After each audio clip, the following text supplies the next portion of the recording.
Hi, I'm John Villalobos, Senior Applications Engineer with RKI Instruments, and welcome to our channel.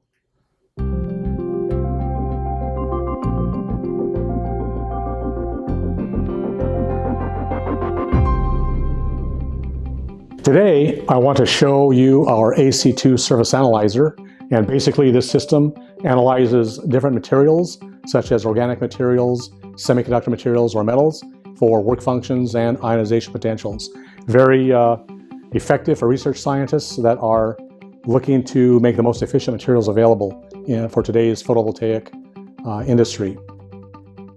Basically, the AC2 system consists of two modules. We have a light console and a detector console, and they are interfaced with a fiber optics cable. To the right, we have a computer system which basically houses the computer program. This can be either a laptop or desktop system. I'd like to point your attention to a couple of components that the AC2 requires. One is compressed air. Here I have a portable compressor that basically is supplying compressed air. That keeps the sample path nice and dry, free of moisture, and under a slight positive pressure. The other components here are power transformers. One is for this air compressor, and the other one is for the AC2 itself. The AC2, as well as this particular portable air compressor, requires 100 VAC.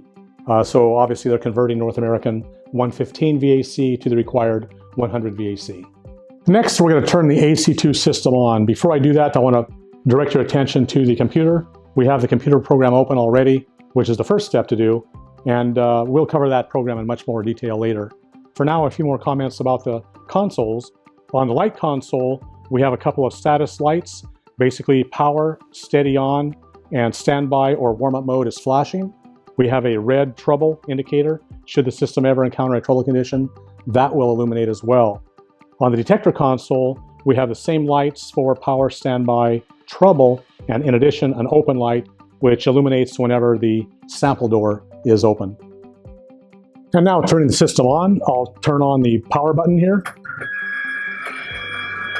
We can hear the system making some noises as it's initializing. We can see that the lights are flashing, which is normal. The trouble light will flash for several seconds until the system stabilizes. Then that light will extinguish, and just the power standby lights will be flashing green. And that state will be maintained for about 30 minutes. We have to let the system warm up for about half an hour before we can proceed. And now we'll take a look at the AC2 software, which I'll start by clicking on the AC2 icon. Opening up the program. Okay, and this is what the home screen, so to speak, looks like. We have data files to the left, basically by date. It goes by year, day, and month. And then we have some data files over here in this upper right quadrant or part of the screen.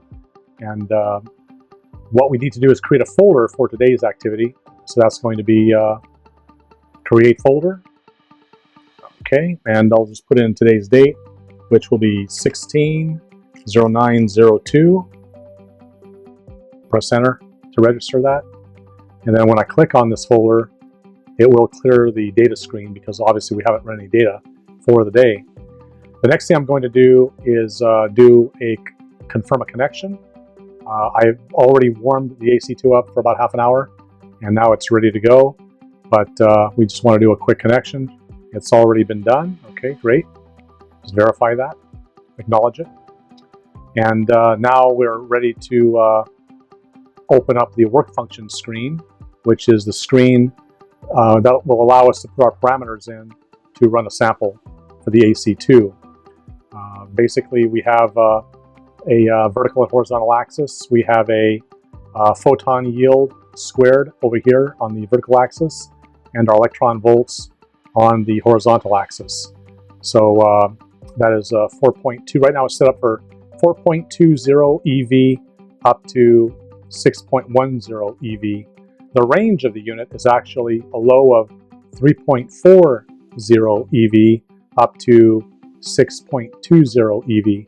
So basically you can scale this EV adjustment to more closely encompass the area around your anticipated work function.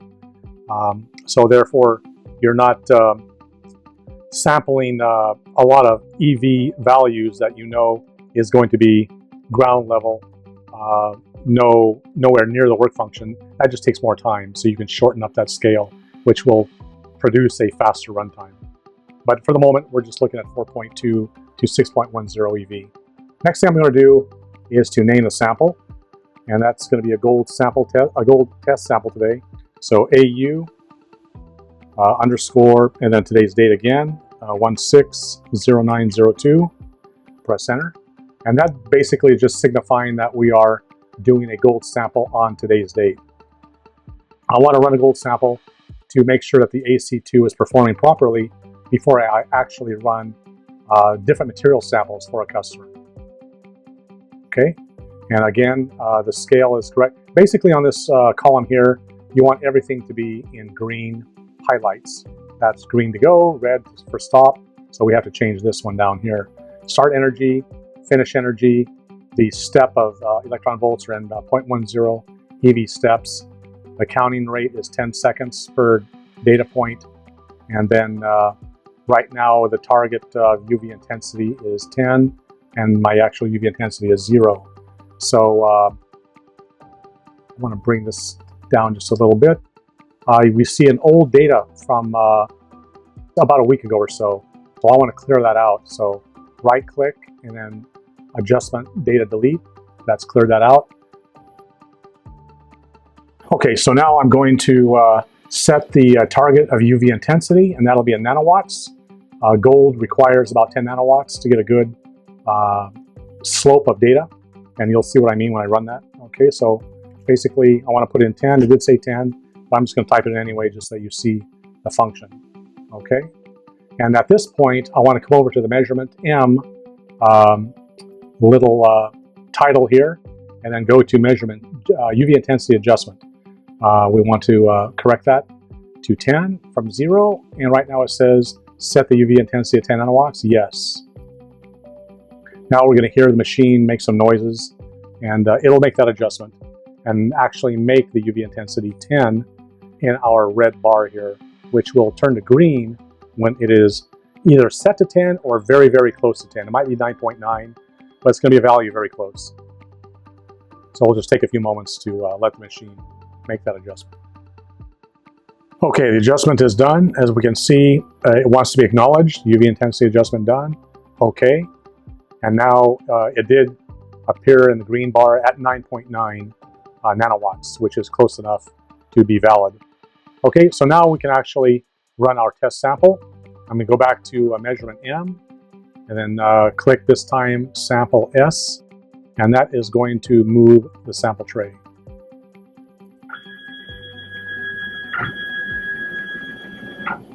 Okay, at this point we can load our sample into the AC2. Now we'll put a sample into the AC2 detector console. I'll just push the door down, it kind of rebounds upward, exposing the sample tray. On the sample tray, we can see crosshair markings at which the intersection is where the beam from the light source actually imparts itself on the sample. It's a 4 by 4 millimeter footprint, and that is where it's going to contact the sample. In addition, we have two small clips here which serve as holding clips, which will hold the sample down, as well as grounding clips, which will ground the sample, freeing it of any static electricity or discharging any static charge that the sample might have. So I'm going to move these clips out of the way just for the moment, and that will expose the area where I'm going to place the sample initially. I have a gold reference sample, which is something that we use to test the AC2 before we run any actual samples for a customer. Basically, we want to make sure the AC2 is operating properly, and the gold reference is a known quantity where we know what the work function range is likely to be, and therefore we know if we're getting valid readings or not. There's a little adjustment wheel underneath this sample tray, which I'm going to move, and you can actually see the tray being lowered. This is a height gauge. We want to establish the correct height from the top of the sample to the bottom of the detector, which is very small. We want as small a space as we can achieve. So basically I'm going to raise the sample tray back up. There is a height gauge pin with a retractable pin. I'm going to go slowly until I just make contact with that pin. It's retracting into its holder. Then I'm going to back off again just a little bit, going downward, exposing just a little bit of a gap that I can see. The way you can test that is to release the height pin gauge and then move it back over the sample. And if you can move it over the sample without moving the sample, then obviously you're not touching the sample, and that's sufficient height, a very small gap. And now I'll move the sample to the center of the tray, basically just putting the middle of the sample at the crosshair intersection. Okay, it doesn't have to be perfect, and we're just going to hold it down with these clips, which will hold the sample down and ground it as well, getting rid of any static discharge, as I had mentioned. And now we're ready to actually run the sample through the program sequence.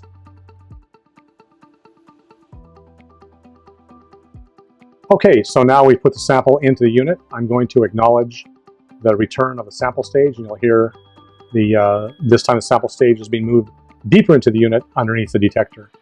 And now we're ready to run the sample. So go back up to measurement M, and this time we're going to click on measurement G, and then the data points will start to plot on the screen, and then roughly once they've started, then you'll see a new data point appear every 10 seconds.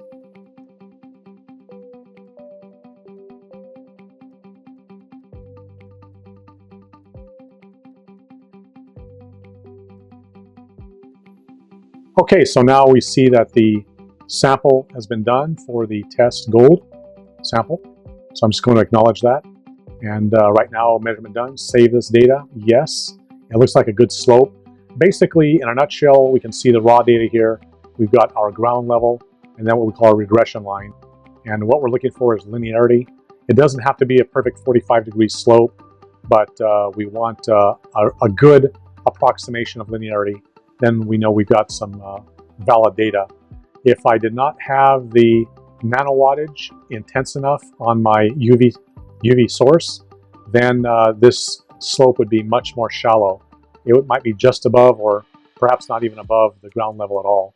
Then I would know I need to turn it up. If my UV intensity is too strong, then this slope is going to come way sharply up like this. It actually might even be nonlinear. So if it comes up like so and goes straight up at some point, then I know it's too strong. I have to turn it down. So 10 nanowatts appears to be a good setting for gold here. So everything is valid. I've saved this data, the raw data. At this point, I need to run a light correction coefficient procedure, which we'll now see. We start that by closing this file, closing the screen, and then I'm going to click on the folder again. That pulls up the gold sample that was just run right here. You can see that. And then now I'm going to do a light correction coefficient. Go back up to measurement M, and then go down to quantity of light correction coefficient. Click on that. That brings up that screen. I just basically want to type in the sample that I did right now, which is the gold sample, AU underscore 160902. Okay, and verify that my start and finish energy is consistent with this procedure as it was with the original sample run. Everything is consistent. We can see all that right here. All the numbers are there. And then I'm going to go back to measurement M and do a measurement G. So now we'll run a light correction coefficient. So we'll give the unit a few minutes to run that.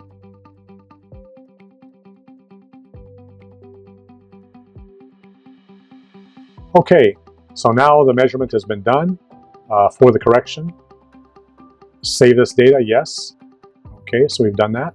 And we're going to close this file. And go back here and click on the folder. And now the quantity of light correction has got a little light bulb for light. And that's how you can always tell that from the sample data, which is a graph icon. And what we need to do is basically just paste this data over the raw data. So I'm going to do that by just clicking and then dragging over and releasing that. So that should have done that, impose the light correction data on top of the raw sample data. Okay, so now I'm just going to click that again and come up here, and now I'm going to click on the data file. There we go.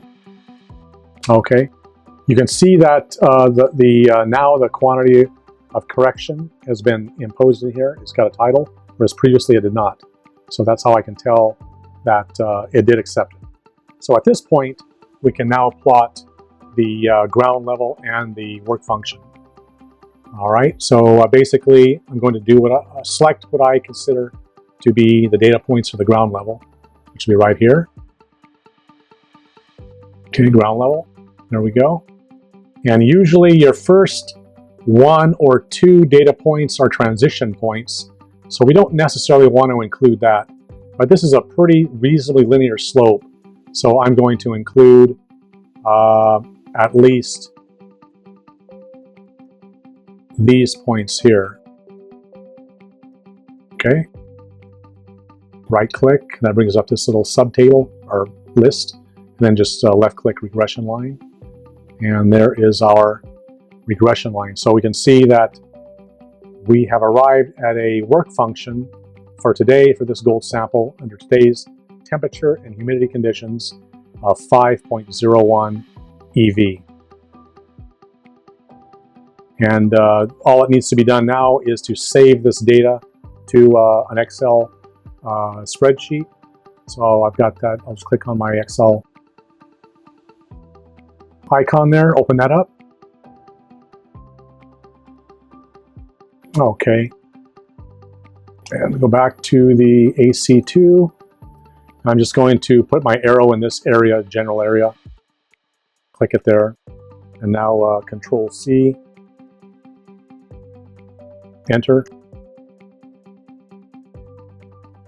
Control V, enter. Okay, I'll just set up the next point. I typically put it right in here.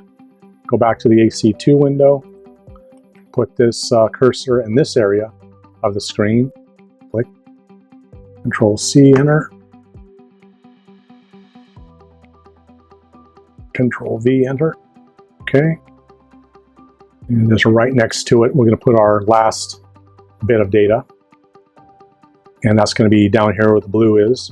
Put our cursor there, click it in there, Control C, enter, Control V, enter. Okay.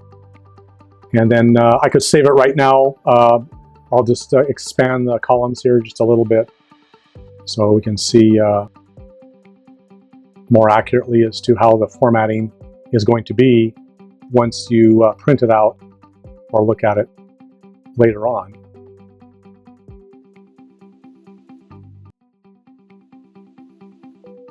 Okay. So basically, this is how your data is going to look when you print it. I need to click on this one here. There we go. And B. There we go. Okay. Now you can read everything.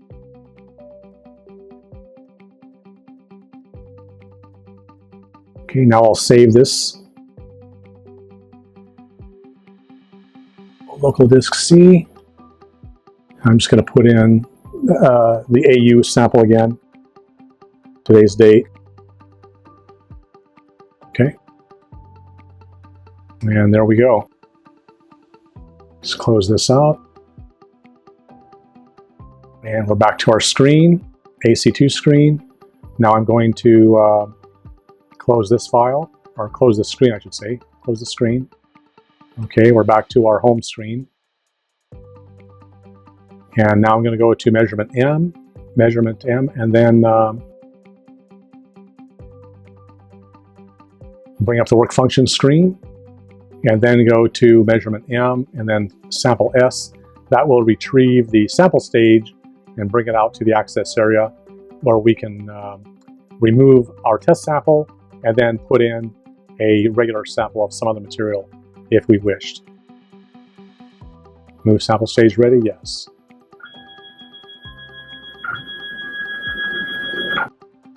Okay, so now the sample stage is returned to the front of the unit. At this point, I can retrieve the sample, put in a new sample if I want to continue running samples, and continue with the process. So what we've seen today is how easy and quick it is to run a sample on the AC2 Service Analyzer. We started off by booting up the computer program. We then turned the system on, put a sample into the sample tray, and then run that sample, arriving at a work function. We then save that data to a computer. In the future, we'll have a much more detailed program explaining the function of the software. Until then, thank you for watching our channel.